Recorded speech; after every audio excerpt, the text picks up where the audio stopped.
It's a good idea. She got so excited she dropped the microphone. Yeah, no. It's a good idea, guys. This is going to be a fun one to edit, I can tell.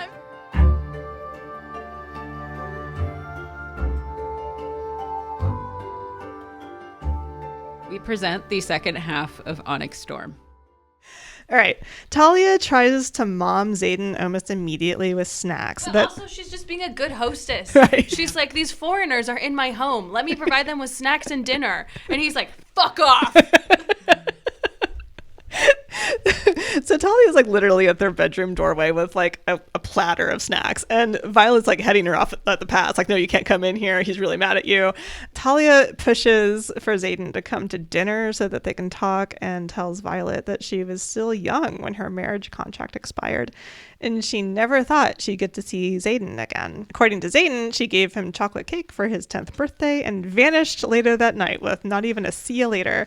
He feels abandoned by her, and that he was nothing more than a fulfillment of a contract, which it kind of was. Yeah.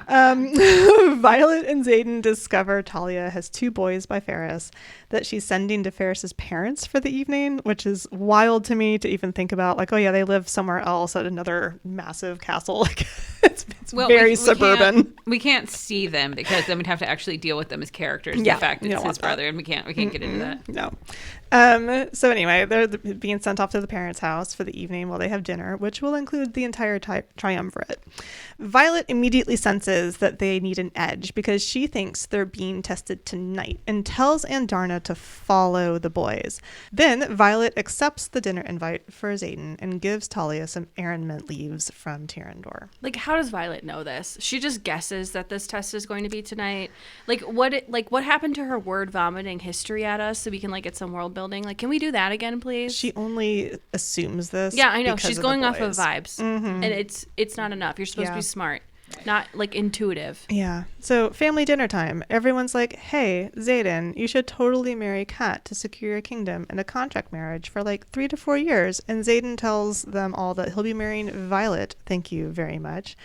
Talia tries to reason with Xaden about why she had to leave and he isn't having it.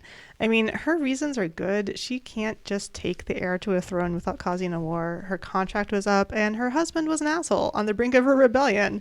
So it's not like she had much say in the situation. She's right. She would have died along with Xaden's dad had she stayed. I'm Team Talia here. Anyway, Ferris is like, haha, I'm so shrewd. It's time for dessert. Talia presents chocolate cake and attempts to mirror the cake she made Xaden in those years ago. But, oh noes, Ferris had it poisoned, and Garrick has already dug in by the time Violet realizes it. So the book clearly wants you to hate Talia for abandoning Xaden. I hate this for 2 reasons. One is I loathe the idea that once a woman becomes a mother, that is all she ever is. All of her personal thoughts, feelings, desires can never be acted upon because she can only be a vehicle for that child's care. Men are not expected to do this in the same way. And then 2, the world we are being presented here is very medieval, and our characters are reacting to it like it is a modern Western culture. For a lot of history, aristocratic women were expected to get married to someone they did not love and then survive having at least 1 kid. After that, they often fucking bounced. They often went to nunneries or to country estates because having that child was not for them. It was for the state. They had almost no claim to that child.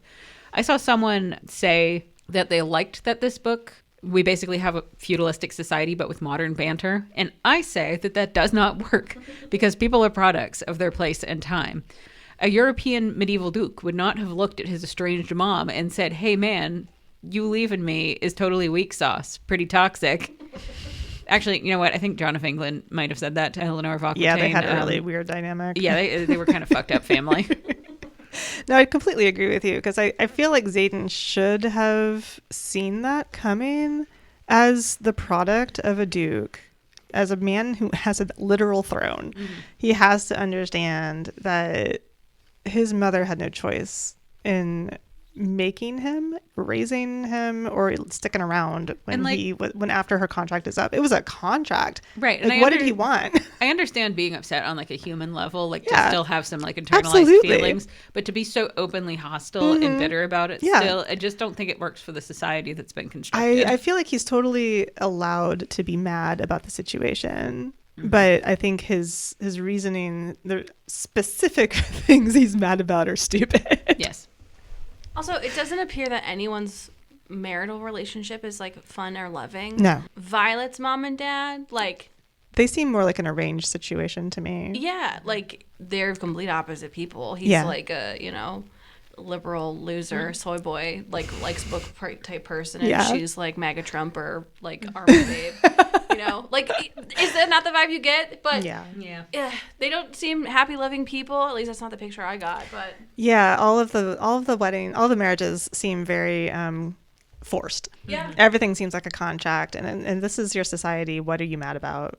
Talia is super pissed that her husband tried to poison Xaden, and I am sensing a divorce in the future. I mean, is she allowed Yeah, that's a in good this question. society? Who knows? There's no divorce mentioned. So Violet starts sniffing the cake like a bloodhound, trying to figure out what's in it. And I mean, imagine this in your mind. Go on, do it. I mean, it's just wild to me. But then she tells Ferris that she's already killed him, and he just doesn't know it yet. Turns out that the arrangement tea that he was drinking, is poison. But Ferris won't tell her what his poison is. She goes into the kitchen and threatens the cook, who gets out a knife and stabs Riddick with it. But never mind, Riddick is fine. It was just one of those cliffhanger chapters. Meanwhile, Dain has found Violet's dad's book on the island and finds the entry on Zakia berries, which are poisonous when allowed to ferment. They prep an antidote, and Garrick will be fine. Meanwhile, Ferris is being a dick, so Xaden punches him, of course. Sure. And then Violet has to convince everyone to drink her antidote while explaining that she mixed the arrangement tea with some other shit she found on the beach, which turns it into a poison. She does not explain at all how she and the others didn't get sick since they all drank it, but whatever. Ferris only relents when she says she has Andarna sitting outside his kid's bedroom like a little sleeper agent. So, boy, the effects of this poison are pretty immediate, but it takes a while to kill him, huh? Because she's really running back and forth, Man, looking at books, going to the She kitchen. really is. There's a lot of running around. yeah. I think she does say at one point, just because I remember trying to pay extra close attention as I was listening, I like gave up doing anything else to just stand there in my kitchen and just like try to process what was happening. I think she said that like people in Navarre like drink this or something in small quantities so they don't get poisoned as fast. Doesn't matter. I was slowly losing faith in this book, but this is what truly sent me over the edge, because think this through with me. Violet poisoned everyone at dinner with her tea leaves that she gave to Talia before dinner without knowing that Talia was going to serve this tea at dinner, and without knowing for sure that they were actually being tested and what the actual test was. Like, she didn't know that they were going to get poisoned or that that's what the test was. What if it was a dumb fucking riddle again? Okay? Like, she did all of this because the vibes were off. Like, that's not smart, okay, in my opinion. That's not clever or, like, good planning. That was, like, you being fucking paranoid, and then you got fucking lucky, babe. Like, it only seems smart because of how she was, like, framing it at the time, which is some con artist type shit. Like, I feel conned into reading this. And then also she sent her dragon to, like, guard and possibly like attack these children. Yeah. Like, I'm sorry, good characters don't attack children. I'm into that. Yeah, that's what they Tabitha's going to be into Tabitha's that. but like, this is what I mean. She was put up to be smart and like intelligent and clever in a world that like didn't give a fuck about that. It was about being strong. And now in this book, she's strong and she's the best. She's the only one who won that fight. Dain and Xaden, who are supposed to be so good at fighting and so big and strong and alpha, they both lost their fights in a humiliating way. And she had to save them, but she's weak and small and frail. But she's also so good at fighting for some reason, even though she's terrible at magic. Like, everything is backwards in this book. And I'm mad about it. At the risk of further alienating our audience, I think it's because someone not very smart is trying to write a smart character right now. Damn. It's okay. I also called her not funny. What does she have now? Nothing. Yeah. She's blonde and that's it. Yeah, and my phone called her a baby. Poor Rebecca. I feel bad for you. I know. Anyway. Oh, she has more money than God. Okay, so they fly off. Xaden is not interested in making sure his mother lives, so that's cool. Fine. Yeah, we'll never address this again, by the way. We never. See her again. It's done. And they land on the next island in our journey where everyone is like, yay, you made it, which really creeps them all out. They immediately enter like a kind of Fear Factor game show where cards are drawn and like they're in a coliseum basically, and they must be thankful to receive whatever the card says that they will receive because these people worship the god of luck. For instance, Drake gets a kitten, Dain gets slapped, but Traeger, oopsies, gets an arrow to the heart. So, it's fun. By the way, we haven't ever mentioned Traeger. So he is one of the Griffin Riders. He's a healer, and he has some like budding romance with Kat, but not now because he's dead. Yeah, he's dead. So I maintain that they all get irrationally angry about this game that they agreed to do. Like, I get that it's terrible that he died, but I don't know what they thought was going to happen. I felt like the parameters were very clear that like good things might happen, bad things might happen. Also, I have a theory that the author is repeatedly trying to emasculate Dain, and this slap is a part of it. Like, they might as well have just punched him in the dick. Yeah, they really could have. Agreed. And I had this complaint last book, but who are these fucking gods? This is a rhetorical question. This is something I was thinking about earlier today, actually, because like I thought you were gonna explain. I was like, please, I don't care. No, I'm not explaining. I was thinking because up until this book, the gods seem very theoretical. It's like, just Ben Malik. That's the only one we've cared maybe about. They're things, maybe they're not. We don't know if they're actually real until this book, in which they get very real in a very real way. And I was just like, okay, well, we've leveled up. One thing that I did want to talk about briefly about Traeger and Kat, which I think is interesting to me anyway. They're bad accents. Yeah, they're bad accents, but also that they kill Traeger. Oh, she kills Traeger because it feels to me like Kat can never have nice things because she once had sex with Xaden. Yeah. So she's being punished for having once had true. sex with Xaden. And I'm just like, what is this misogynistic bullshit? And Kat's a bitch, so like. Well, no, I mean she's kind of coming around in this book. She's not a bitch. She seems to understand very, very much what her role is, and she's like, we just didn't do it. It's fine. The way I read it in this book is we're getting along better with Kat now than we did last book. So this was a way for the author to very clumsily allow us to have sympathy for her. Yeah, that's how I felt. It just annoys me. This is like a reverse fridge. Yeah, it is like a reverse fridge.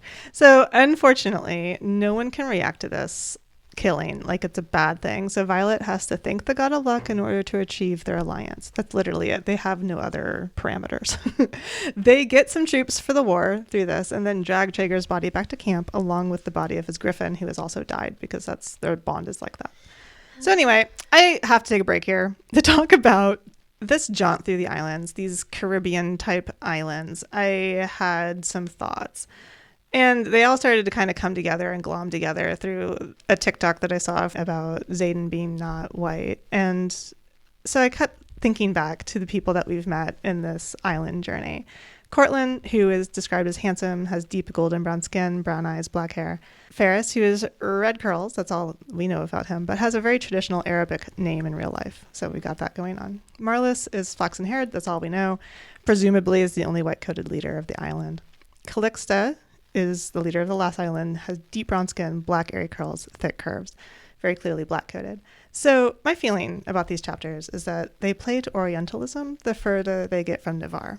So this is when we're going to get really deep and really dark. So from Cortland's Deadly Panthers to the game of chance that they have to play with Calixta, it all smacks of depictions of the exotic and unfamiliar, which insisting on trials they have to go through to curry favor instead of, I don't know, doing actual negotiations really plays into the Orientalist vibe of these people being progressively unenlightened in comparison to Violet and company, who are the stand-in for proper Western society.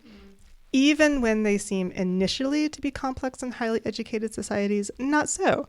See, when Violet tells Ferris that his beautiful city that was built on top of the old is a monstrosity, and that they don't have a port because they're seemingly afraid of water, with a tone of who the fuck is afraid of water? And multiple other instances where Violet has these thoughts that are akin to comparing the people she's visiting to barbarians.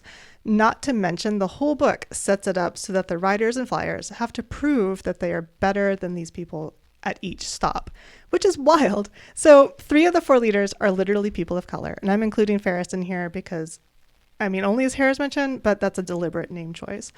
And their situations with these characters are the most dire and bloodthirsty. It just has Indiana Jones and the Temple of Doom all over it.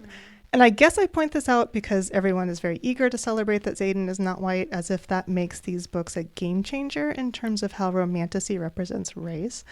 But the books don't discuss race virtually at all, as a matter of course. It has raceless world building in a we don't see color sort of way. But the author is coming from a background where race is very much in our world, and this is seen very obviously when the book falls on its face here in the islands in this subconscious way. So I really started looking at Xaden through a more critical lens, like what does not white mean for this character that's ultra strong, ultra alpha, almost impossible to control, not white man, with his white girlfriend who is the only person who can bring him down. It feels very much like the portrayal of the islands, only the continent's superior riders, flyers can tame these super exotic, powerful people, much like only Violet can take on this super exotic, powerful man. Reading about the islands gave me the same vibe that I got reading The Horse and His Boy from the Chronicles of Narnia, which is, hey, this story is a lot of fun, but why is it racist? Yeah, like, agreed. I thought the book really picked itself up here and was far more interesting than the stale war college scenes. But again, it's like critical thinking, y'all. Like, there's some really weird subconscious stuff going on. Yeah, yes to all of this. Like, as I was listening, I was thinking, like, this has a lot of similarities to how the Dothraki are portrayed in Game of Thrones. And I have, like, these bloodthirsty, violent, like, very ritualistic, primitive, but, like, they're also people of color. And they're nomadic. So I, like, at least I believe within the show. So I think like some of that could be tied to this like way of life. Like if you're hunting and gathering as a way to survive, it's, you know, harder to kind of like keep and gain knowledge and pass it on.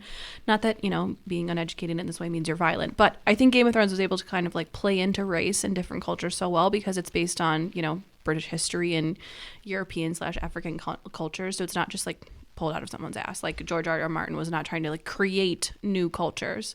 Like the peaceful science-based possibly Arabic culture and then like the violent East Asian like culture, I think it just all falls flat because and it feels off because it was just like pulled out of thin air. Like it's just like, oh, this sounds cool and different, and it'll like kind of play against what they're doing up in that war college. And she's just pulling this shit out of her ass. Like she's not thinking about like the actual real life repercussions, like when Sarah J. Maas puts her world England and then like they're fighting against what's basically Ireland. Mm-hmm. Like, have you thought this through? No, like no, there was no thinking. Yeah, like why are the people against the gods? Like why are these people against the gods besides the fact that they're into like science? You know, why does everyone in that one culture have gray hair other than the fact that it serves the story? Where's like the actual world building? Like whether done on page or in the author's head, it just all is like her thinking, oh, this sounds cool. And then you look at it and you're like, okay, so the only, you know, people of color culture is violent, angry, and dumb. Not a good look, girl. Like, like no critical thinking done here at all. Also, I think that a lot of Romantasy authors make their men deliberately ethnically vague so the reader can just kind of map onto it whatever they want. And they can also score points for being quote unquote diverse without actually having to commit to real diversity, which we have pointed out requires like thinking about the actual construction of the world you're making and how people who live in, you know, our world, our Earth, our version of Earth, are going to read that with our inherent biases and the things that we know to be prejudice.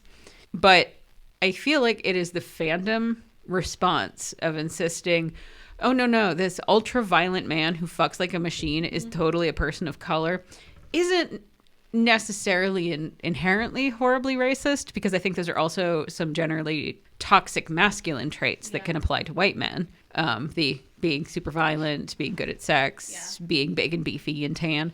I do say, though, that the people who are very, very insistent on this maybe need a little introspection into why they believe this. But it is also interesting to me that Romantasy authors commonly choose to walk this deliberately ethnically vague line when race won't enter the equation in the world building literally at all, and people are very eager to encourage this vague rep under the guise of diversity points, like you said. But when you I don't know, like I have seen people online say certain things like, and this is one person that I pulled out, sorry, this person, I'm not going to name you, but basically they said that they picture Xaden as a quote hot Aladdin, or if Jafar had a hot son, which like means what? Like what does that mean? Looks like Chris Evans with a sheen of bronzer. Like was that Aladdin not hot and originally?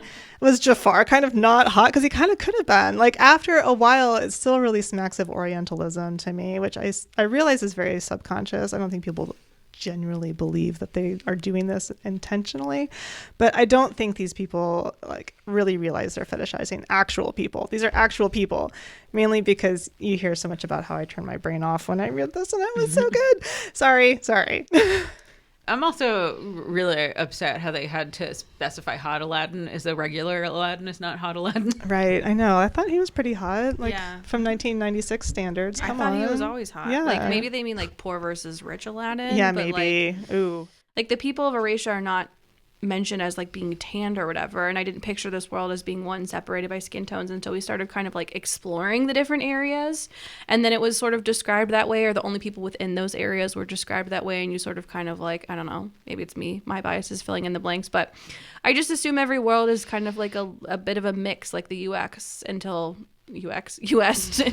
otherwise. Like Akatar, I felt that way until we started meeting the other courts, and I was like, oh, okay, so it's like more geographical, like climate based, rather than, you know, and that's how the cultures are presented than, you know, elsewhere. So it made me start thinking about how the people of Navarre and Eurasia are meant to look like. But again, no thought was really done to incorporate any of this purposefully into the world. It was just, hey, that's cool, I'm just gonna put that in there. Tigers are cool. No thought of why they live there or whatever. Or also, like, I don't know, a map would fucking help. The Arctile Ocean that is in this book, and yet somehow in the South, Arctic means north. Yeah. It's literally the Latin. Because it's, yes. It means bear. Yeah. And, like, they But say no, that. No, it's not the Arctic Ocean. It's the Arctile I Ocean. know. Okay, well, also, But I almost mentioned this either. She talks about that one town, Hedontia or whatever. Mm-hmm. Like hedonism is how it's like pronounced in the narration. Oh and so my I was God. like, are you doing something here? I didn't even think because of Talia that. ran away for her own personal pleasure, and these people shit. are hedonists. Like, is that what you're doing? And then I was like, I'm giving her so much credit. You that she are. doesn't deserve. You really are. Oh my God. Okay. All right. We need to move on because, Yeah. oh my God. Oh my God. Okay. So It's only 2 hours and 14 minutes, and we're 26 more chapters to go. it's fine. It's fine. We can do it. So they fly off for the next island and land, where they burn the bodies. They decide to split up to search the other islands for Irids. And once it's just Violet and Riddick, they're on the island that they're at. The Irids show up, and Violet hears a slide whistle noise. And one of the dragons starts talking in her head. But, like, why is it a slide whistle? Are they clowns? I cackled when she said slide whistle. I'm like, bitch, are you serious right now? Like, everyone's like, oh no, my ears. And I'm like, have you heard a slide whistle? You know what it should have been? Is one of those Groner tubes from the 90s. Yeah. Or like a rain stick or something. I don't know. Like, this was such a fucking choice. After I realized, like, I just kind of like I didn't take anything in. As we know, this book just washed over me in the worst way. I don't think people are understanding. Also, like, she describes it as a slide whistle. She says, I heard a slide whistle in my head. Not like a description of a slide whistle, and we're making that jump. It is literally a slide whistle every time. Not a whistle sounded in my head. It was strange, though. The pitch started high, then dipped low and back up, like a weird sort of loop. Like, that you would then think, oh, a slide whistle. No. So it implies that they have slide whistles within this world. It implies that there are clowns or musicians in this world who play the fucking slide whistle as a part of their orchestra. Like, is this the fourth wing, like, can of soup where the world building crumbles around us as the author placed a seemingly innocuous modern item into a pre-industrialized world? Like, the implications of this, do they have plastic? Like, they're usually plastic that I've seen, like, but they don't have electricity? Rebecca, explain. Okay. So, yeah, the slide whistle, such a choice. Uh-huh. Oh my God. So, all right. Who here has seen Frozen 2? Yeah, I've No. seen it. No, you have. Okay. So the chapter This chapter is a little like when Olaf recaps Frozen 1 to the new characters of Frozen 2. And Andar is like, hey, elders, here's a recap. And they're like, oh my god, what the fuck? So apparently Andarna is the criterion left behind in Navarre by the Irids so that like the Irids can find out if humans have become more peace-loving and therefore worth helping in the future. Like apparently the Irids have bounced, like they're gone because they're like, you people are war-loving and we hate that. We're peace lovers and we are not going to help you anymore. But no, they suck. They're not coming. Violet is using Andarna for war games, and Terran's a big old asshole for encouraging it all. That is their stance. It kind of feels like leaving your baby to be raised by wolves and then coming back when they're a teenager and being like, ew, gross, you're acting like a wolf. Number one, side note, I hate that they use the word criterion for this. Like, just call her like the test or something. Like, be a little more obvious, please. Like, you're not being sneaky. Call her the Inquisitor. Also, this could have been cool and like interesting to explore like a pacifist predator race, but it isn't. It's just boring and frustrating for the sake of drama, and I'm tired. Yeah. Okay. Continuing on, the Irids won't be coming with them. In fact, maybe the Venom should just take all the land and be done with it, they say. They tell Violet there is no cure for the Venom, so haha. And Darna asks how to defeat the Venom like they did last time. The dragons are like, well, baby sweet cheeks, they weren't defeated if they're still here. Meanwhile, Violet is trying to tell the dragons that she didn't know Andarna was a baby when she bonded her, which sounds like a lie to me. I'm pretty sure she knew she was a juvenile. Not that it matters. Dragons choose, so what's the big deal? But then Xaden shows up, and they're like, no, an abomination! And they fly off. And Riddick's like, what the fuck? Yeah, no, you're right. Like, bitch, we were there when this happened, when the dragons, like, picked her and stuff. Terran picked her, and then Andarna was like, me too. And Violet's like, what? How? So what was she supposed to do? Like, the whole premise is that you can't refuse a dragon when they pick you. So what was she supposed to do? They can never remember that the dragons have all the goddamn power. So even the dragons can't remember. I know, none of them can remember. So now we have to convince Riddick not to freak out because he didn't know that Xaden is a Venom. It's difficult to remember this was a secret since so many people know. Like, if I can think off the top of my head, Bodhi, Garrick, Imogen, Violet, they all know. The fact that you knew all those names. Yeah, I know them all. I'm so close to this now. You're like, I could write the next one. I could. I forgot that this was a secret until he started sulking. And then I was like, oh, I thought everyone knew. Right. So Riddick makes her promise him that there will be a point. There has to be a point where she'll realize that Xaden is past trying to save. And she's like, oh, there's no point. He's like, there has to be a point. And she's like, okay. So she tries to say that the point will be when he hurts people or dragons that she cares about. But then she's like, no, that's too much. So maybe she finally lands on when he hurts me. And that's like, that leaves literally everybody else open. But sure, okay. Yeah. Violet says, it's okay if he starts eating babies, so long as he doesn't touch me. The insane part about this whole thing is that I was nodding along with Riddick as he was making valid points. Like, this is the most immature Disney Channel comedic relief type character. Like, and he has me thinking my whole opinion of him because he is having this like mature discussion with his friend and she's not having it. Violet's like, he can kill everyone but me. Like, okay, Miss Selfish. Like, I mean, but I'm not surprised. Literally at the beginning of this book, Xaden was like, I'm going to kill everyone and your dog when I go all evil. And she's like, I'll still love you. Yeah, I know. It's You're not just surprising so at all. hot.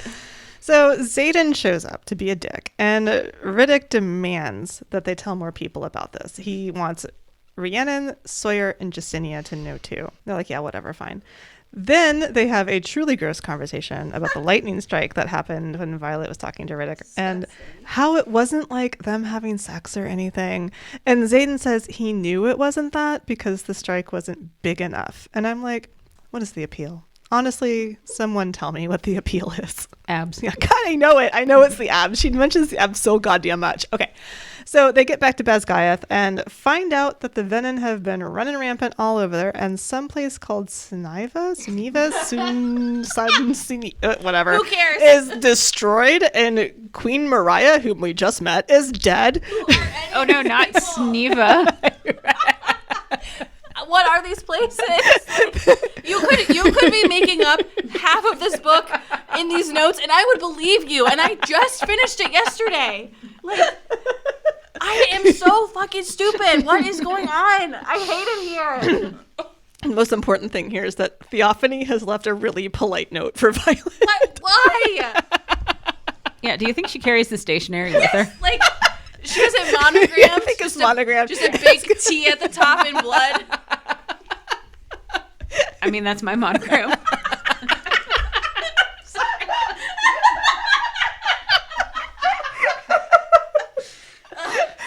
Okay, I need to remember that for Christmas next year.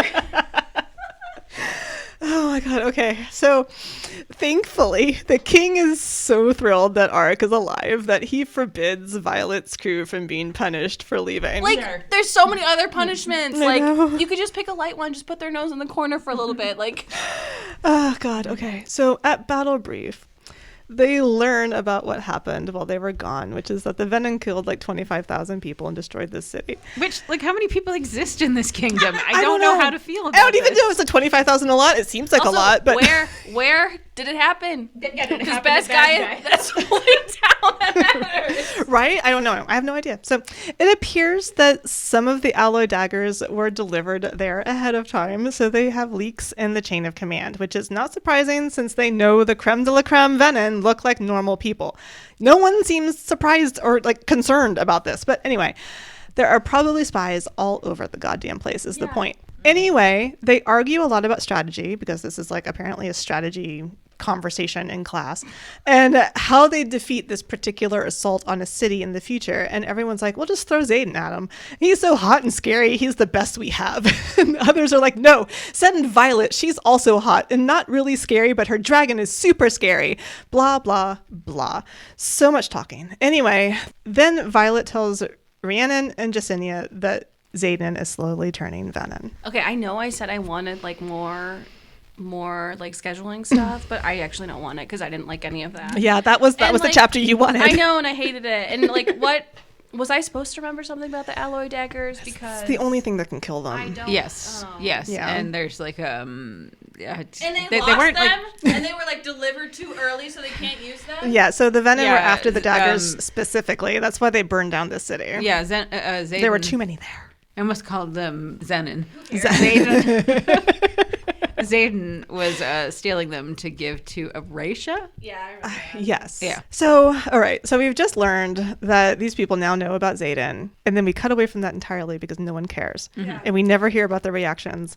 We don't know how they feel about it at all. We will never know. Yes, No one they cares. They're very blasé about having enemy spies everywhere. Which, if this is happening in the Dragon Riders quadrant, wouldn't we know because these people who would turn Venom had the connection to their dragon still, who would rat them out? You would think. Are they other people? Are they like infantry or This is one of the household things staff? that I question constantly is that they all have mental connections with their dragons. All the dragons are talking to each other mentally. Mm-hmm. They can all do that apparently. And then it's just like, okay, so if this one dude is telling everybody, okay, if they have a dude on the inside who is in connection with the Venom for power or whatnot, Yeah. his dragon would know about that. So what's in it for the dragon to let that continue? That dragon could just torch that dude up and then tell everybody else what's going on. But Right. that never happens. And so it's just like, how does any of this work?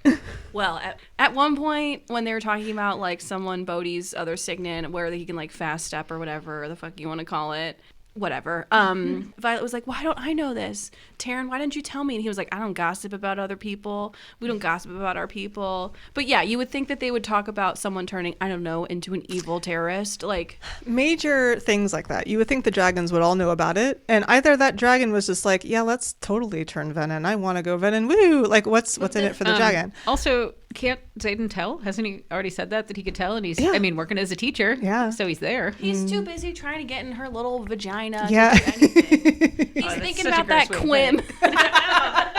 Oh my God.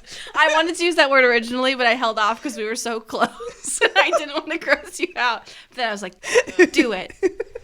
Violet has a weird dream, and then we have some more training to do. They must do battle mounting, which is basically doing a running leap onto a dragon as it's preparing to fly.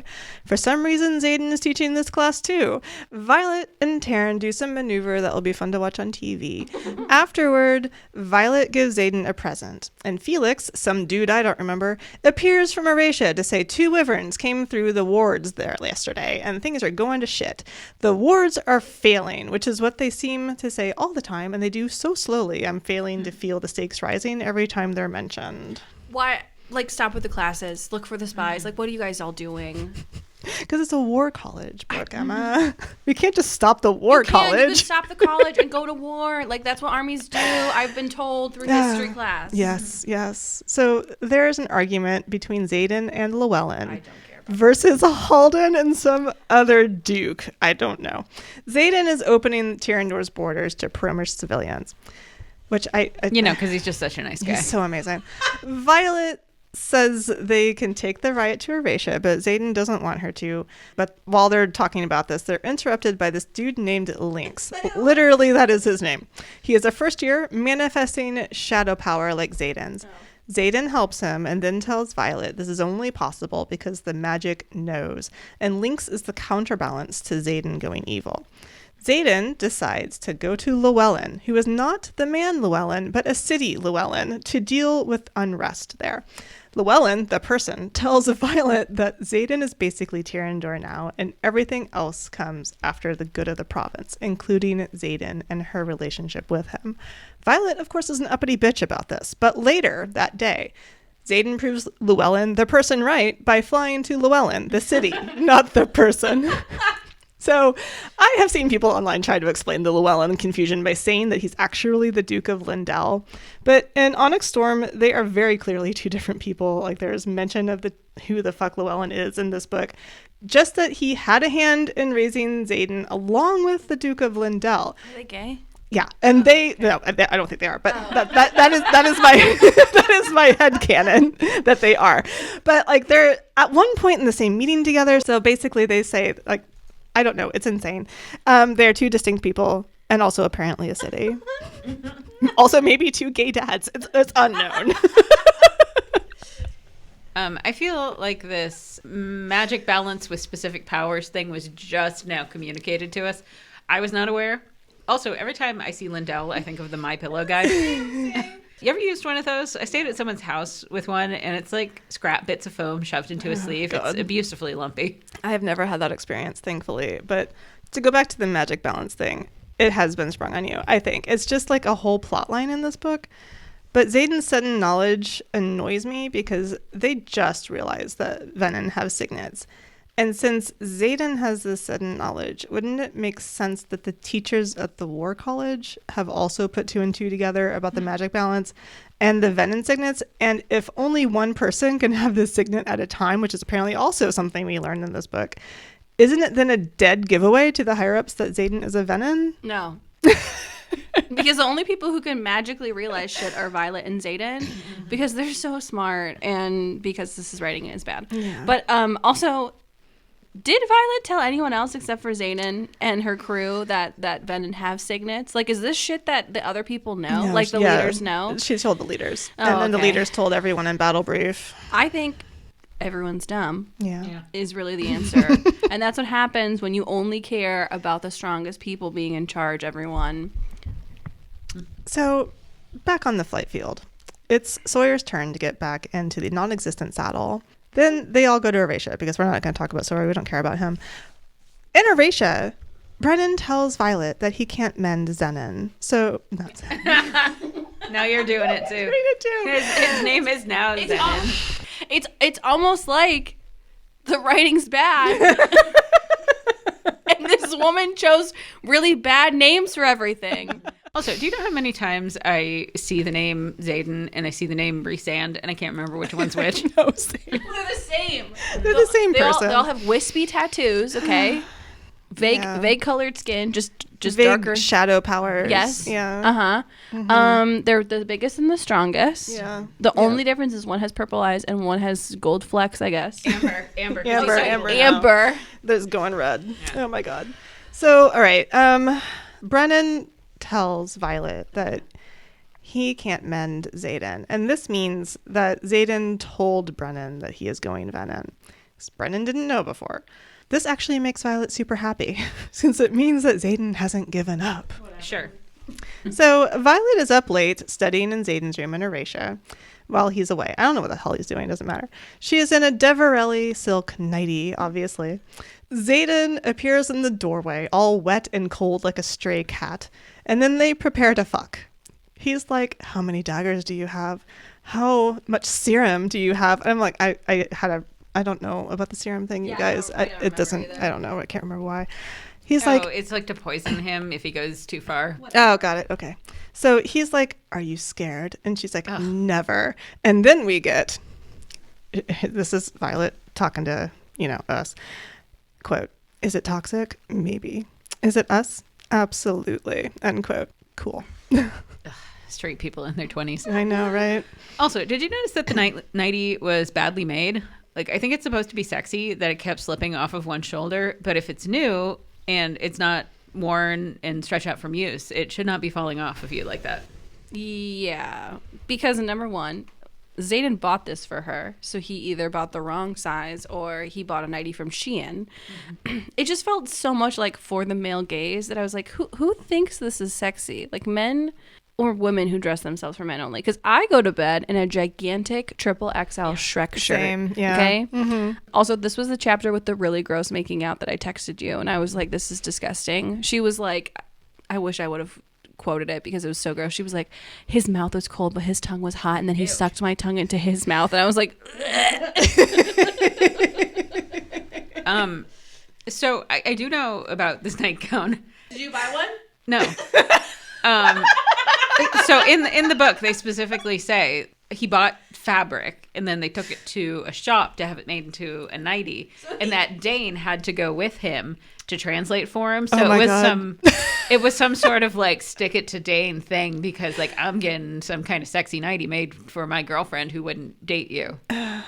I do remember that because that was more shitty Xaden behavior. God, I love Dain so much. Mm-hmm. Can you imagine the adulting that he had to do in that like, instance? What a nice guy. He's basically like in like a sex toy store with his friend, going like, okay, he doesn't actually want that dildo. He wants a different one. Translating this for him. Like, what a good guy.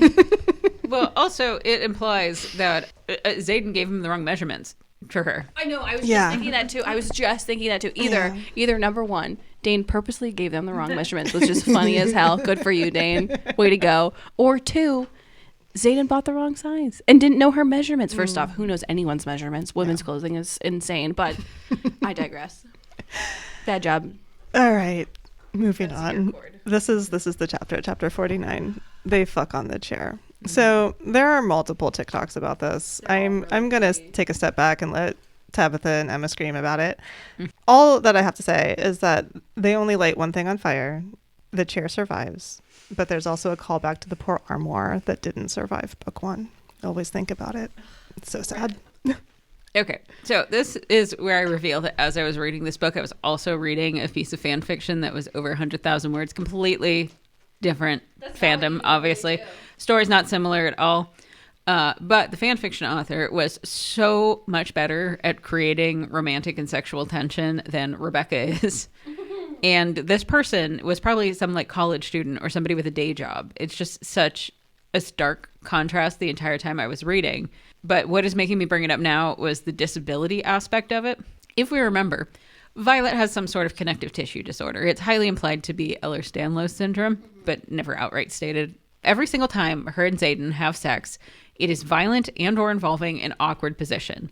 So if you remember, we have them breaking multiple pieces of furniture, their clothes, standing up in a shower. And in this case, with her initially positioned backwards on a chair, kneeling with her knees on the armrest. And then he's like below.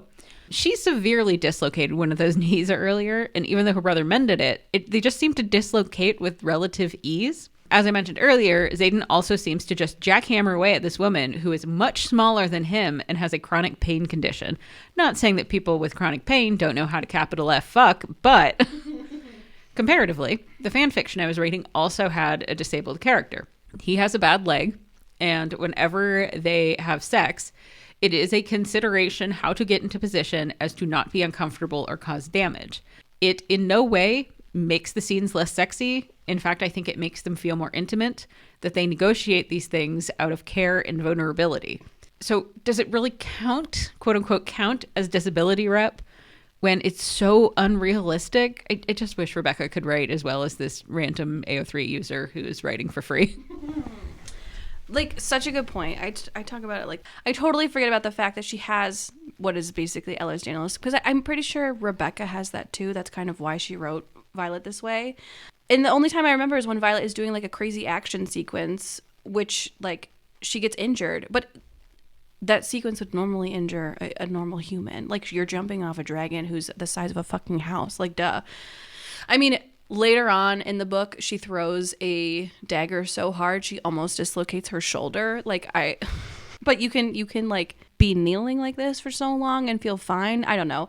I was also just coming here to say that after they fucked on the chair, she was like, I have homework to do.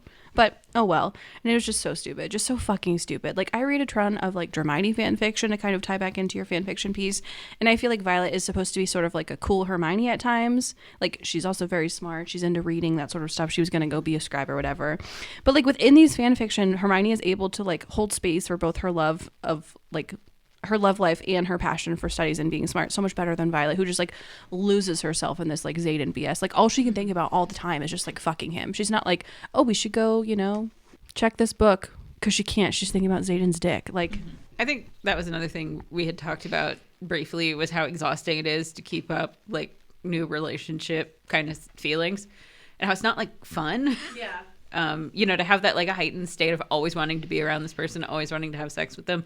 And really that should morph into like comfort and familiarity, a different type of intimacy. Yeah. And it never does with them. No, they both feel like anxious attachment all the time. Like, they're always like, what are you doing? What are you doing all the time? Do you still love me? Would you love me if I was a worm? Like, would you love me if I committed 9/11?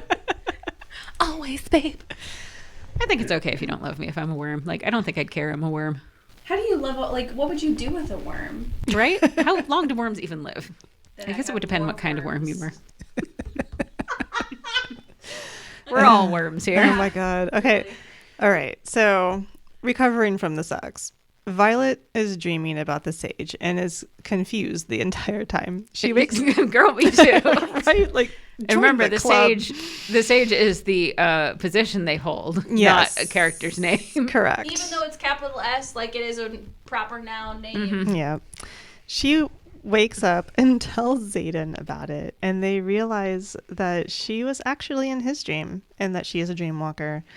They realize that the dream she had in Samara from before was actually Marin's dream. Who's Marin? We don't know. Xaden says this is dangerous. No one can shield when they're sleeping, and no one would know that she is doing this. So if anyone finds out that they're gonna straight up murder her.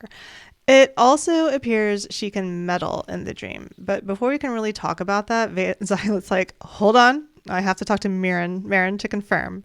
So she wakes up Marin and is like very craftily, hey, do you have a portrait of your family?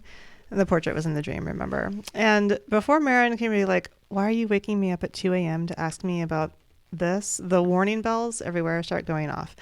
They are under attack. We never really come back to the fact she's some type of intrinsic. And if you remember, intrinsic are like people who can read minds and do similar things.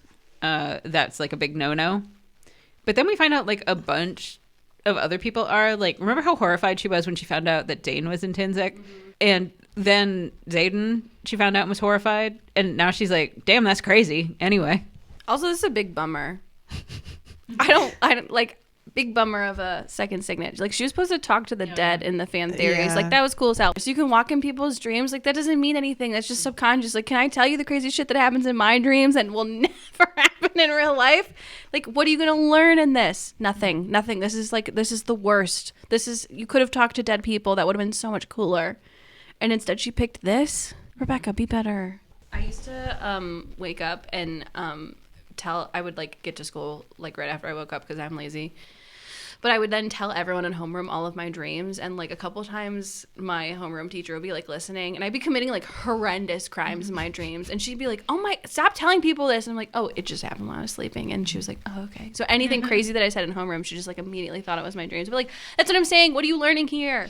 What people are going to see you in their dreams and then know that you're real? Like, yeah. Like, the only interesting thing that he says here about this is that she can meddle in the dream, but it's like, meddle how? exactly what are you doing? About cats. Yeah, exactly. I will say that when they said the words "you are a dreamwalker," the first thing that popped in my head was the song "Dreamweaver." Can't remember the name of the artist, but it was featured in the first Wayne's World movie. Yeah. Where he like sees her on stage and that starts play. That's what I imagine happening in the room, was like that song started playing. Like a disco ball suddenly starts going Yeah, on. exactly. Okay. Some mist rolls in. So everyone scrambles to defend Erasia from incoming Venin and Wyvern. There's a lot of you go here, I'll go there. Dain gets to be very man in charge. That's nice for him. Xaden tells Bodhi that he has to be protected at all costs because there are only 2 people in line for succession and neither of them have heirs. So Bodhi's the natural choice to protect. This pisses him off. Arik comes running up to tell Violet that they have to protect Dune's temple because it's how they save Tyrandor.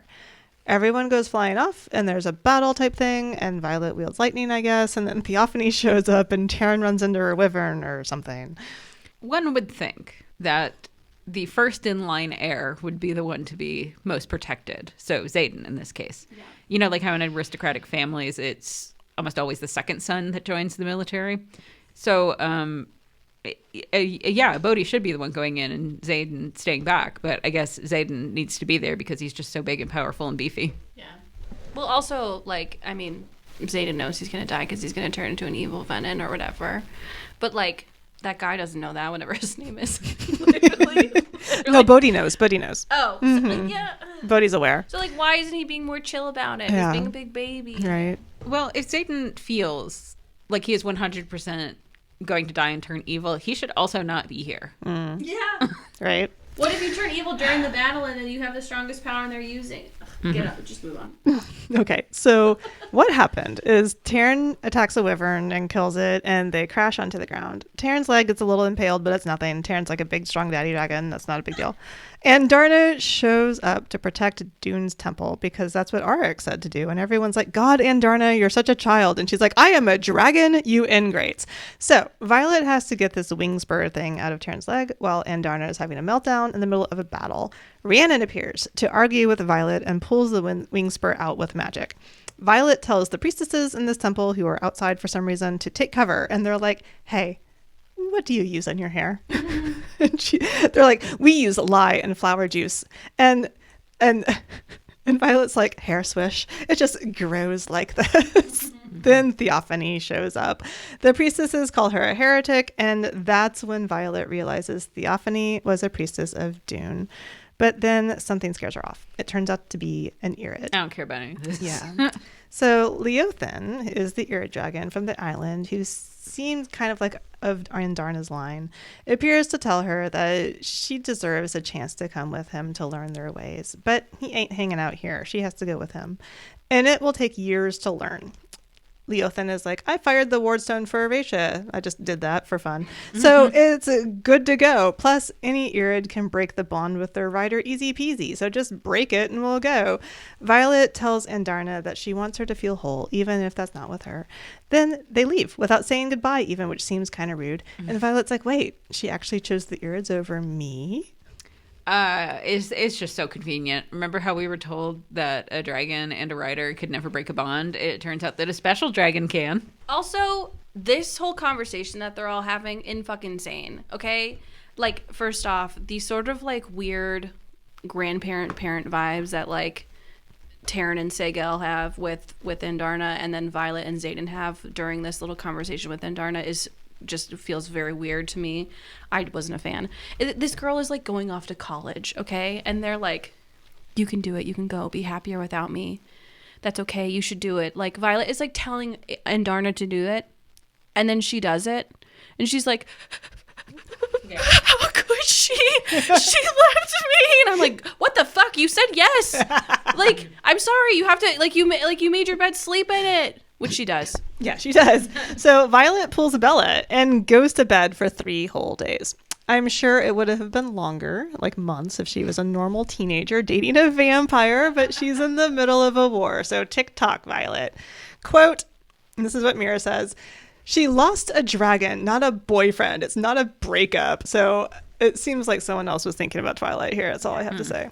On day 4, Mira shows up to bitch slap her out of bed, metaphorically. Meanwhile, Xaden has opened the border and poor Miel civilians are pouring in from Drathis, which is, I don't know, poor Miel, we don't know. They're trying to figure out how to feed everyone, etc. Xaden gives her a bath and washes her hair, and I guess it's the softest he's ever been in the history of this series, but I still hate him. Oh, he's just finally doing shit we know Dain would have done all along. Exactly, right? God, Dain. Mira is like the best. When she came in, she was like, well, her power's gone, so now of course she's in pain. I was like, oh my god, that makes sense, Mira. Thank you for explaining that to me. Can you be here for the whole book to explain it to me, because everyone's here is dumb as hell.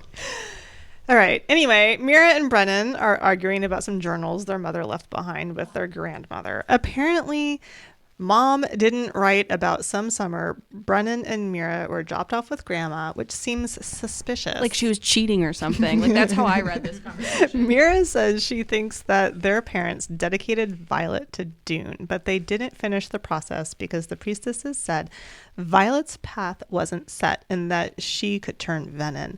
They realize that it was their father who took Violet to Umbrael to dedicate her, and why he left his books there for her to find later. So, quote, she said the heart that beat for you or within you would do the wrong thing for the right reason, reach for unspeakable power and turn dark.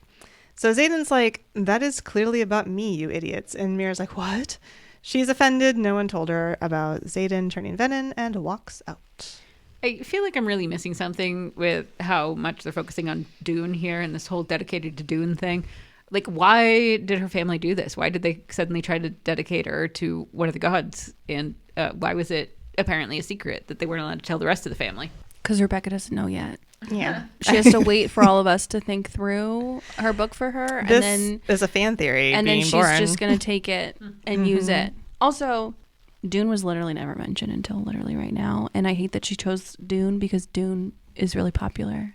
The story in the book and the movie. Pick anything else. Or pronounce it like Dune. Dune. Yeah.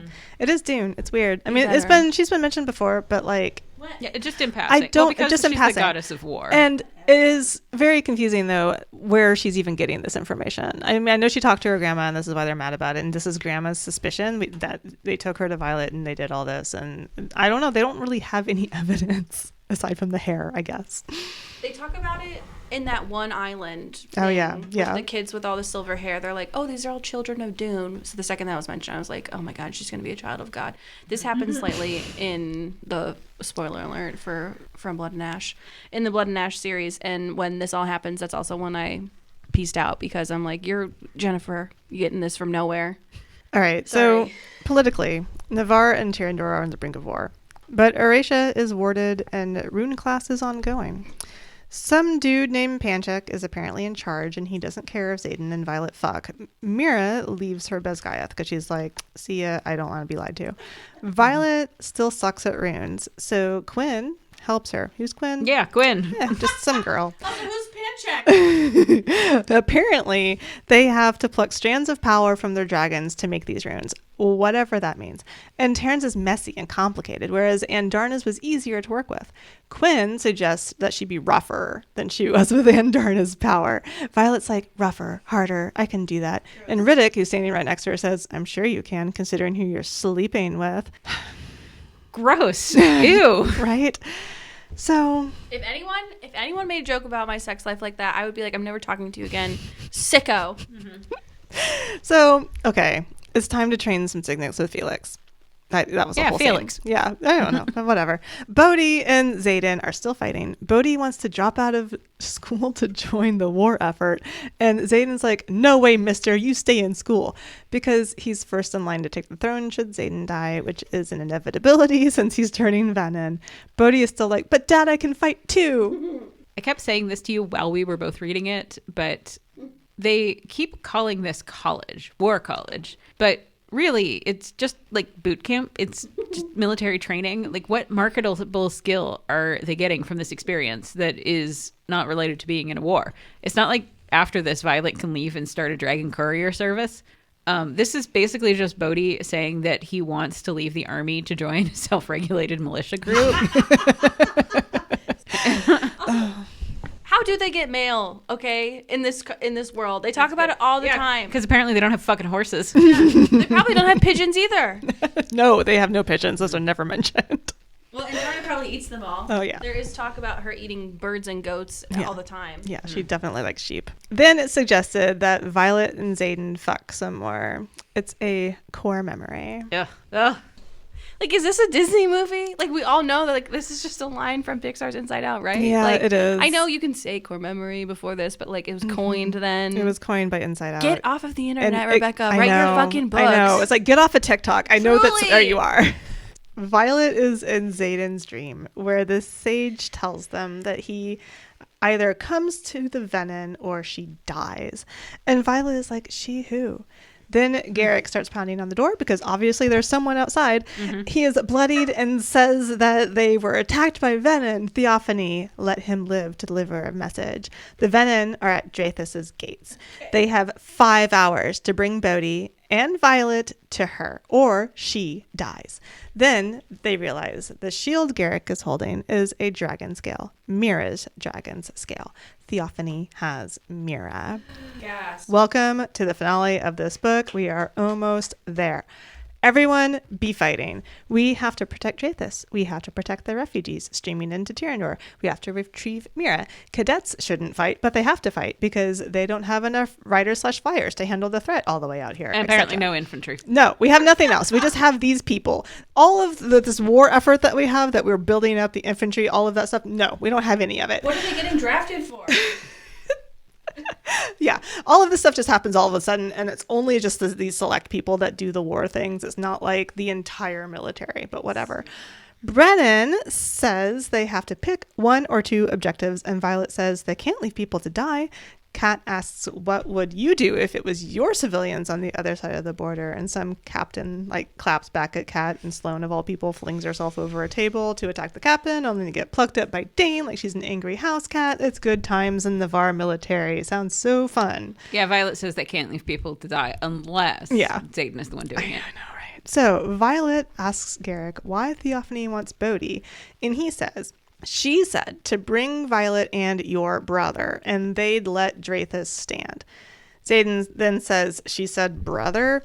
They don't get it at first, and then Violet realizes that she means Jack, who was calling Xaden his brother in a friendly venom way at the beginning of this book. Oh, I was like, how the fuck did she come to that conclusion? I've never heard anyone refer to either people as either person's brother before. Yeah, but this is something you have to remember all the way from chapter 2. I can't remember anything. Then Brennan kicks everyone out except the core cast of characters. He makes Violet pick one objective. He says this is a trap that she'll fall right into if she tries to save everyone. Violet says the objective is to kill Theophany. Brennan says great, he has a plan, but Vi can't stray from mission. She agrees she won't stray. Cross her heart, hope to die. I feel nothing.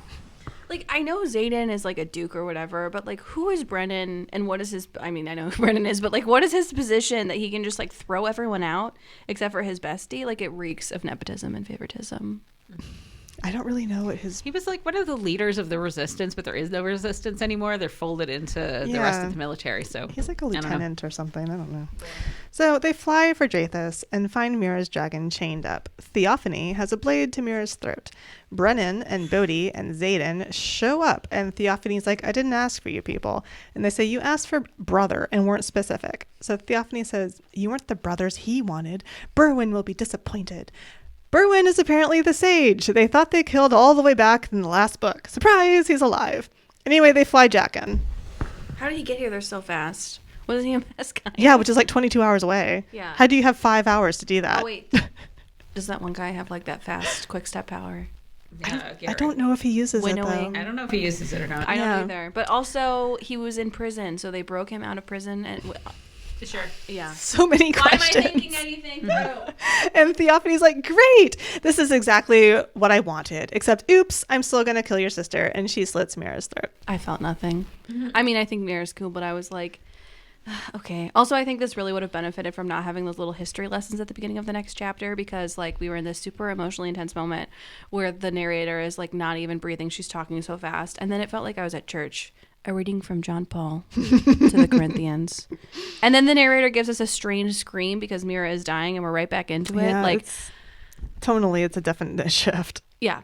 So Maura is dying, and Theophany throws her dagger at Jack, of all people. I was really hoping Jack would be dead, but then, quote, I see Garrick pull the Venon's dagger from the door of the whatever chest as Bodhi forces the other one shut, unquote. And what other one? What does that mean? Is Jack dead, injured, just standing the there? other one. So many questions. But then Xaden tells them to get Jack back in the chest out. So I'm like, God damn it. Why is he in the chest? Where's that wicker bag? They're just smuggling people like groceries, this book. So, Suffocating in Oh, those blue God. plastic bags. so they say there's a reason that Theophany would want Jack dead. So I guess we have to put up with this dude some more. I mean, I will, because I'll probably read these, but you guys won't, so it's fine. Anyway, Brennan and Violet are preoccupied trying to save Mira's life when Sloane and her dragon show up, with Dain and his dragon on her tail. Brennan is about to burn out trying to save Mira. Sloane gives Violet some missive from Arik, and Violet's like, hey, Sloane, I know you're super reticent to use your signet, but could you maybe save my sister's life? Sloane hesitates, so Dain becomes the hero of this fucking book and tells her to take his power and transfer it to Brennan. And then he talks her through it, like the fucking adult that he is. Okay, how about you be Dan and I'll be Sloane? Oh, okay. All right, so here's what we're going to do. One hand on my wrist. I don't want to do that. Become that. You won't. You can hate me later, but trust me now or she dies. Someone like you shouldn't have this much power. Good thing for Mira, I do. Put your other hand anywhere his skin is exposed. Okay, And, like, so Sloane puts her hand on Brennan's neck. yeah. Eyes here. Pull from the excess you feel in me and push to the deficit in him. You're not a weapon of destruction. You're not venom. You're the artery power chooses to flow through your life. I'm going to hurt you. Gods, don't I know it. But you're not going to kill me, no matter how badly you want to. Now do it. Okay, when I read this, it felt weirdly sexual, and then you you guys acting it out.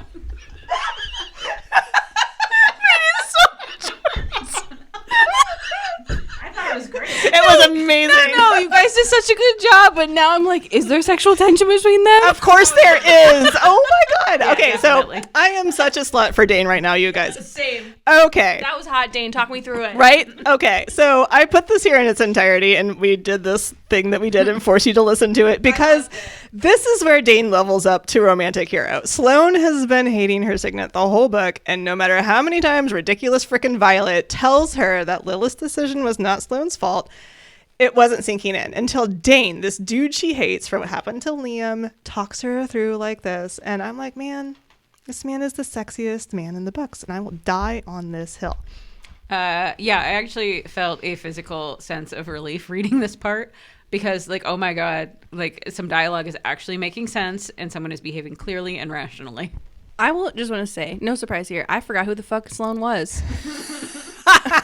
Right? Until this moment, and I was like, oh my God, I have such an emotional attachment to her and Dain right now. I know, yeah. Can I read about them more? Yeah, they're like my Roman Empire now. I think Yeah. about them constantly. I I'm wonder, like, someone write fan fiction about this, please. they Thank you. are. They Bye. are. Yeah. Yeah, So there's got to be out there. yeah, it's starting to multiply. People are like, oh my God, do we love them? I'm like, yeah, of course you love them. Look at it. Should. Okay. Anyway, it works. Mira lives. Dain and Sloane fly off. Mira is... I assume to make out. Unfortunately, they fly off in separate directions. Sloane has to go back to Erasia because she has to go back to the wards, and Dain has to go, like, fight and shit. So, but I'm assuming they come back to make out. Hopefully. Yeah, we can only hope. Mira is carried off with Brennan. Xaden flies into the war, and Bodhi and Violet are left with Taryn and Mira's dragon, who is not waking up. Mira's dragon, who is named Tiny in the book, but I am absolutely positive that's not how it's supposed to be pronounced. Because It looks like Tane. Yeah, it's Teine, and I looked it up how to spell it. I mean, how to pronounce it in actual Gaelic, and it's like Chaina. But They absolutely say tiny. in they the audiobook. absolutely say Tiny, and I'm like, this is not right. I thought it was a nickname until I saw you guys spell it I out, know. so. I know. Anyway, he's not waking up. Taryn has to carry him to safety. Then Theophany shows up, all suddenly and dramatically. They realize that Theophany is not a lightning wielder, but a storm wielder. She is Lilith's counterbalance. Yeah, remember that tornado that got sucked up in earlier? Yeah, that was her. They also discover that Bodhi's signet won't work against venom. Sure. Yeah. Like, what is his signet even? So his signet is countering other people's signets. Sorry, that's super fucking lame. I know, right? What does that mean? What does it mean? Yeah, so it just means that he can stop people from using their signet. If the Venom have signets and you're calling them signets, why would it not work? Yeah. I hate it here. But no, you can't. Sorry. So Bodhi's dragon just plucks him up and gets him the hell out of there because he's useless. While Violet stays behind to fight Theophany, who is whipping up a tornado just like that. The aim is to get Violet to channel from the earth, but they fight instead. Whatever. Mm-hmm. So wyverns go flying off for this pass where the civilians are trying to escape through, and Violet has to accept that she can't help them. She says to Theophany she doesn't have to be everywhere because... Chapter 61 is in Rhiannon's point of view, in which she attacks a bunch of wyverns in the past. I mean, that's really it. I don't think it has much dramatic weight to it. There's no narrative arc. I'm just sure it'll be fun to watch on Prime. Mm-hmm. I was hoping for any insight into her character, but oh well. You do not get that. Like, she seems more level-headed than Violet. Like, Yeah. she sounds like, should we go help? Oh, no, because then, like, these thousands of people would die.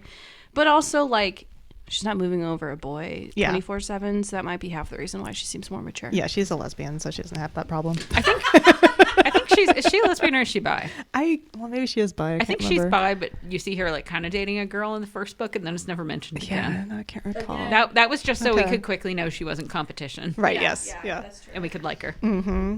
Meanwhile, Theophany is telling Violet that Venom don't feel love, so she can kiss that goodbye when Xaden fully turns. Mm-hmm. Theophany starts to drain the earth under her, so Violet jumps on the dead body of a wyvern to escape it, and then Sigale plucks her up. Okay, so they can pull magic from a bed frame, Yes. but not from a dead wyvern. She tries to explain it here. It is so confusing. Something about like there's a if she's standing on already drained land or something, they can't kill her. So the wyvern is dead. Therefore, I guess typically considered Unlike alive, like a bed frame. Yeah. I don't know. I am not in charge of this book. So she jumps on the wyvern to escape this like I don't know, draining of the earth. If it touches her, she'll die, blah, blah. Mm-hmm. The floor is lava. Yeah. Yes, exactly. She's playing the floor is lava. So then Sigale shows up and picks her up and throws her to Tarn. Again, will be super awesome to watch on television. Violet lightning strikes all over the place. They see Bodhi and his dragon flying off to battle, which is not what he's supposed to be doing. And they see Imogen and her dragon flying towards the city so they can turn and go for Theophany. Also, there's a tornado, which I think I mentioned. This will all be, again, very fun to watch on Prime. Now, we get an Imogen chapter for some reason.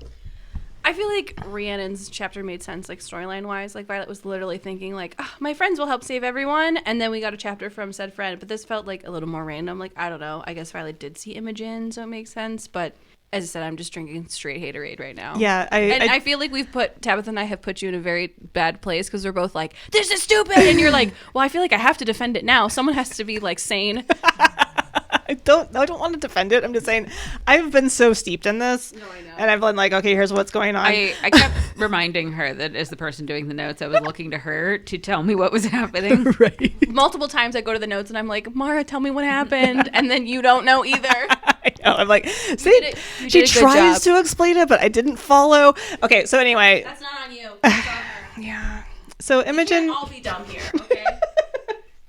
Imogen goes into Drathus. Her dragon is on a killing spree. It's actually kind of fun to read. She sees Bodhi's in trouble, and Imogen is pissed because they can't lose him. Her dragon is like, hey, are you keeping hydrated? Because good dragons worry about their riders' hydration. Then they kill more wyverns on their way into the city. Bodhi's dragon is wounded. Dain and his dragon are out there doing I don't know what.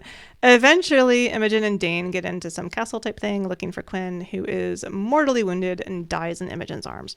Then Garrick, whom Imogen apparently has a crush on. Who knew? I literally thought she was gay. Yeah. Yeah, right? So Garrick shows up and walks them back to, I don't know, somewhere else. And then Imogen can see Bodhi on his hands and knees, which is the last we see of him. I genuinely thought this chapter was from Kat's point of view for the first half. Like, I was just going along, enjoying myself. Like, she seemed like quirkier and funner. Narrator was better. Yeah. Eventually, Quinn kept calling her Jen, and I was like, "Who the fuck is Jen?" And so I looked it up, and it went back to the beginning of the chapter, and oops, it turns out it's Imogen the whole time. The narrator was so much better, and possibly that was what it did for me. But I just liked how she was written better, or how she read. I don't know. I could have read a whole book if it was like this. She had a touching moment with her friend Quinn, who I literally didn't even remember being a character until right now, with a callback of how they crossed the parapet together, and she's at peace, dying in her friend's arms, and it's this beautiful emotional piece, and the narrator's voice is emotional, and she doesn't sound like a teenager about the whole thing. Her voices sound different. This is how I felt about Violet in book 1, and now I think I hate her, but I like this narrator a lot. Just saying. Yeah, as somebody who listens to a lot of audiobooks, a narrator can really make or break something. Okay, back to Violet again, because we must. Taryn gets caught up in a net, which is weird. Like a common fish. Yeah, I know, like a common fish. I don't even know where this net came from. Also, net for a house? How do you make a net that big? It's a good question, and multiple ones, because others have been trapped too this way. Anyway, Violet uses runes to make the net stretchy so he can break out of it. Okay, literally, I paused to write this note because she literally calls it a rune for softening surfaces. I'm sorry, what the actual fuck? This is so unbelievably random. We have the sunscreen rune, and now we have a softening surfaces rune. When have these been used before? Why is it not a bedroll rune or something that would make way more sense? I'm assuming you're camping and sleeping outside on the ground, but it's just convenient plot bullshit. Yes. Yeah. You would think a strong Republican army like them would think that this is some kind of namby-pamby bullshit to make them so comfortable and soft. Yes. I don't really play D&D, but it just feels like you can use D&D spells for other cool things, and Rebecca's just so uncreative. It just does not fit with the universe she has created. No. This stuff doesn't really make a lot of sense. A sunscreen rune? Sorry. Okay, they crash land. Well, Taryn is getting out of the net. She breaks her arm. She does. Yes, she does. So remember, she's got a broken arm during all of this. Well, Taryn is getting out of the net. Violet reads what Arik said to her family. Just, should do that. Oh, yeah. Someone gave me this note from the fucking prince. Yes. But she got it 3 hours ago. She did. She's just now reading it. She's just not reading it. So she opens it up and she finds a ceremonial marble dagger in here somehow. Yeah. Didn't know it was there before. Yeah, it was made by a temple of Dune, says the note. And the note says, "For when you lose yours, strike in the dark, Violet." So naturally she's like, what the fuck? I thought she was supposed to be smart. Is Arik a precog, she thinks? Theophany shows up again. Just following her. Yeah, just bopping in and out. Violet distracts her by asking her about whether she misses Unbriel. This upsets her, and then darkness descends over everything, quote, an Onyx Storm. The name of the book. Violet lights everything up with lightning, and then Theophany comically runs into a magical wall that turns out to be Andarna. Theophany is so mesmerized by an Irid that she misses it when Violet stabs her in the heart with the marble dagger. Theophany is like, this is just stone, and realizes it's temple stone, and Dune is a wrathful goddess who doesn't like it when her priestesses turn her back on her, so she dies. Okay, so what we've learned here is the math is goddess magic is greater than magic pulled from the earth. Yes. Because apparently the gods are real and present enough that these people, the Venin, that they could not figure out how to kill, can be killed because of the goddess magic so infused they blade. can use goddess magic, god magic, and yes, will absolutely kill the venom. God's always been real. I see. So Xaden gets a point of view turn, God help us. Sigale's That's how you know we're at the end. I know, right? So Sigale is all bound up in ropes, and Xaden is super pissed off. Berwyn, aka the Sage, is here, and Xaden can't kill him because now he has another Venom sibling to use against him. I like to make a good Sage Berwyn on Sundays sometimes. I know. I was thinking that. Okay, I'm sorry. Pause. How does he have a brother? How did this man make a son? Okay. I will explain this. It's not real. Okay, so I know it's not real, but don't if you just magically become Venom because you just use too much power to throw out your back or something, how are you? Are you out is this drag queen logic? You're all just brought in by the house of of Brennan or Berwyn.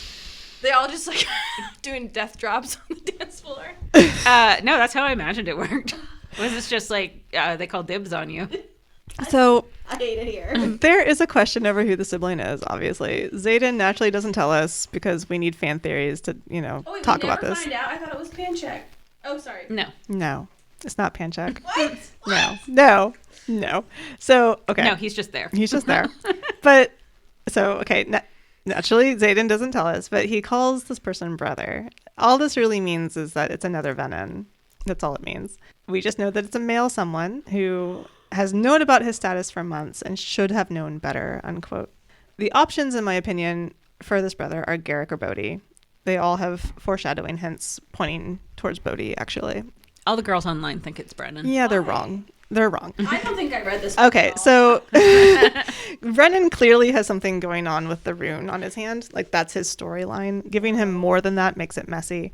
Plus, Rebecca Yarros has said herself that it's someone who is missing at the end of this book, has known about Xaden's Venom status for months, and feels like he is not enough. That's Bodhi, because up until now, his storyline has been to exist somewhere primarily off screen.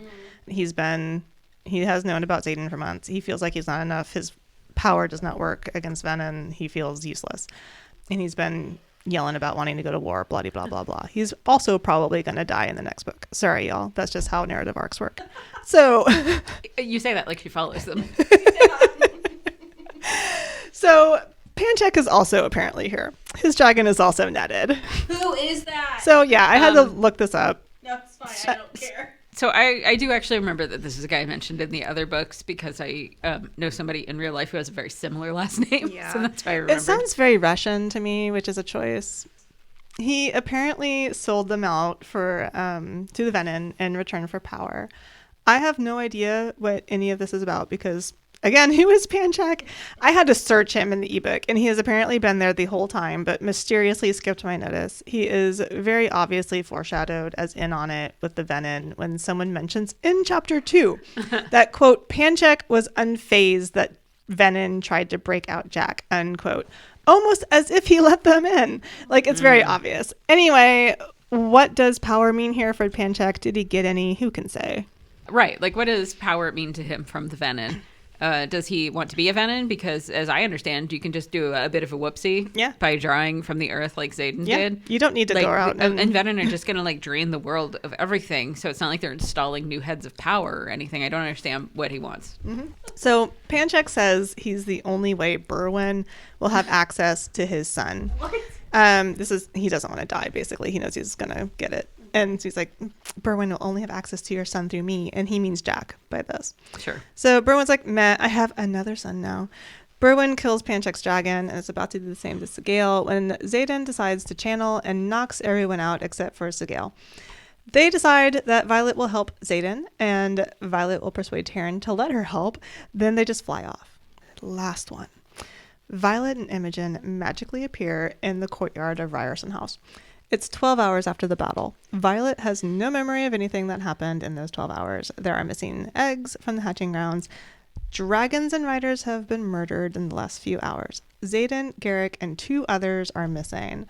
Taryn needs some rest to recover, and Violet doesn't know why. She's wearing a wedding ring with an emerald on it. Her arm is splinted, and she has an official blessing of her marriage to Xaden from the Temple of Dune. There's also a note from Xaden that says, quote, don't look for me. It's yours now, unquote. And seriously, what the fuck is wrong with these people not being able to write a fucking coherent note? Can you be specific for once? It won't kill you. Okay. Then Violet understands that Imogen erased her memories, and Imogen says that it was Violet who asked her to do it. That's done. We are finished. Mm-hmm. That was so long, right? Yeah, I feel like we've been here forever. No.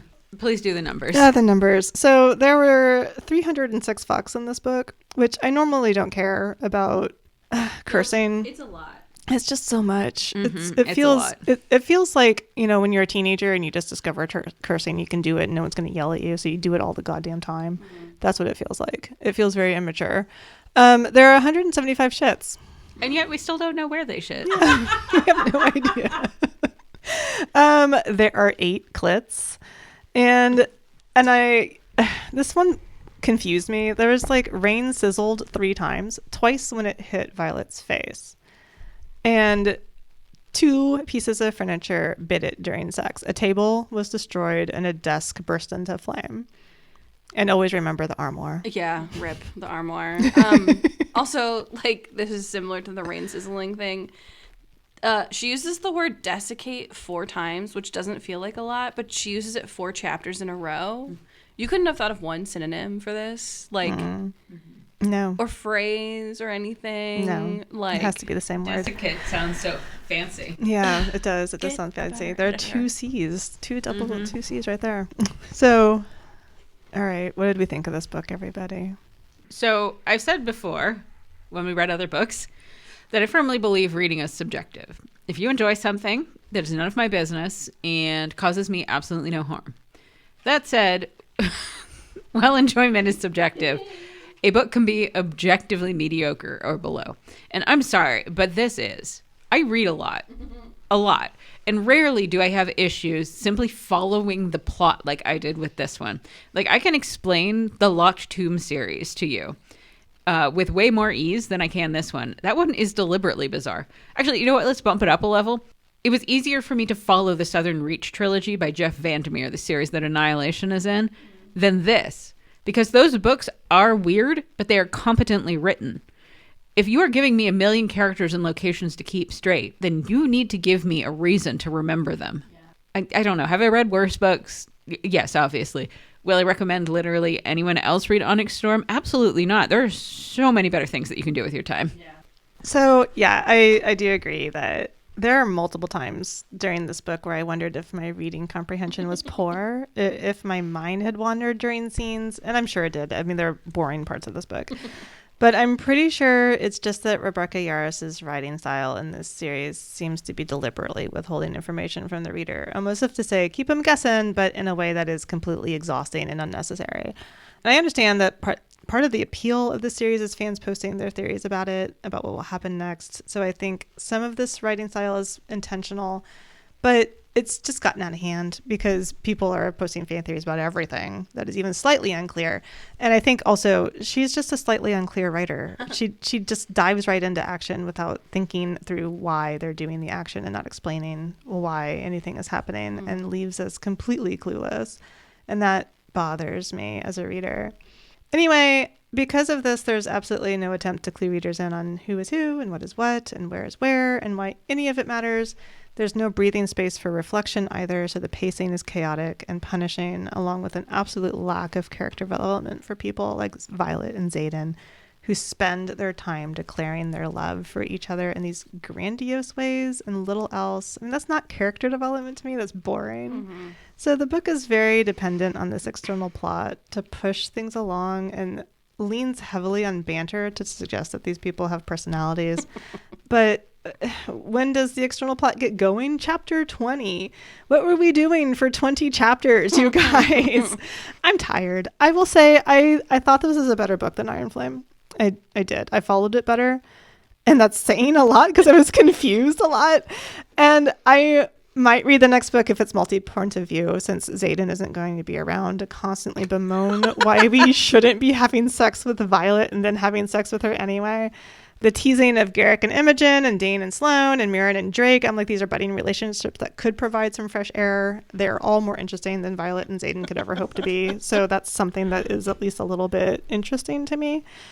I can only hope that we sidelight Xaden more in book 4 and that it will give these other characters some room to grow. And that's the only thing that would make me read book 4. Literally it. Well, I would read it for Dain, honestly. I can't wait to hear you tell me about it when you read it. I felt dumb stupidly while reading this, and I literally wrote that line after finishing this book so you can just see how stupidly dumb I felt, because that sentence didn't make any sense. But I agree with you both. Like, you can enjoy this. You can enjoy a lot of stuff for a lot of reasons, and that's fine, and I'm glad that you enjoy this. And there's no way my sister's listening to all of this all the way through after we talk so much shit about it, but that's right at you, Sarah. And also subtly talk shit about her. We do that. Sorry, Sarah. But like I didn't like it at all, and I usually rate almost anything as 4 stars. Like, if I finished it, you probably get a 3-star. But like, man, I really didn't like this, and I didn't like Iron Flame. I liked Iron Flame better, but I didn't like it because I hate miscommunication tropes, and that's basically what that whole book is. Like, this was like watching people pick apart a post on Taylor Swift's Instagram to figure out what her next album was going to be. Like, they're just like pulling things from 7 years ago, saying like, see, she wore a red dress on this date at this place and the time was 11/11. So that means that the red album is coming out on November 11th. Like, bitch, what? Like, where are you getting any of this from? Oh, it's so obvious that her grandmother, who has never been mentioned before, is going to reveal that a character off screen that a prophecy that we've never heard of before is going to be coming true right now as we speak.